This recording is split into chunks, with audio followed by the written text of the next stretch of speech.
Assalamualaikum warahmatullahi wabarakatuh. Perkenalkan, nama saya Irma Susanti dengan NIM 2002070014, kelas PIAUD 6A. Baiklah, di sini saya akan menjelaskan tentang gangguan komunikasi atau communication disorder. Baiklah, saya akan menjelaskan tentang apa itu gangguan komunikasi.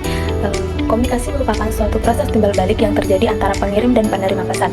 Proses komunikasi terdiri dari orang yang mengirim pesan, isi pesan, serta orang yang menerima pesan. Antara si pengirim pesan maupun si penerima pesan saling mempengaruhi. Orang yang menerima pesan akan menjawab atau memberi reaksi terhadap pengiriman pesan, sehingga terjadi interaksi antara pengirim pesan dan penerima pesan.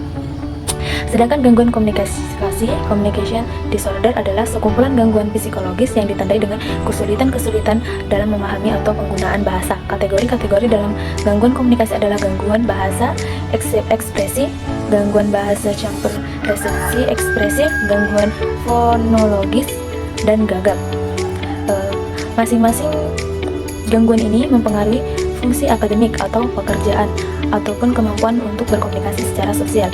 Penanaman pada gangguan komunikasi umumnya dilakukan melalui terapi bicara dan konseling psikologis untuk kecemasan sosial dan masalah emosional lainnya.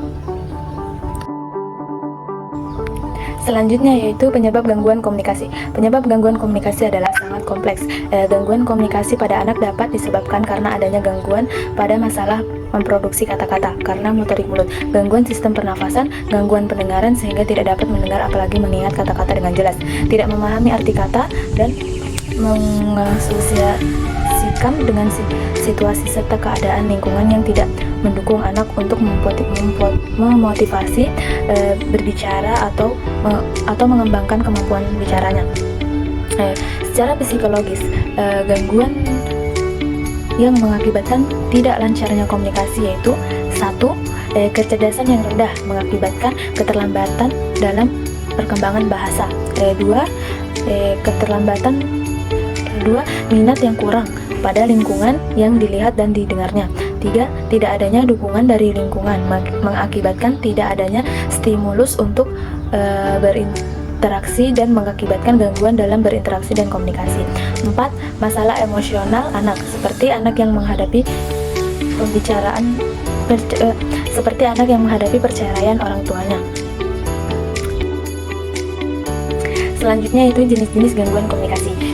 Gangguan komunikasi ini dibedakan menjadi 3 jenis, yaitu 1. Gangguan bahasa. Gangguan bahasa terdiri dari keterlambatan dalam perkembangan bahasa dan afesia. 2. Gangguan bicara. Gangguan bicara ini terdiri dari 4, yaitu 1. Disaudia, 2. Dislogia, 3. Dislosia, 4. Dislasia. Yang ketiga, gangguan suara yang terdiri dari 3, yaitu kelainan nada, kelainan kualitas suara, afonis.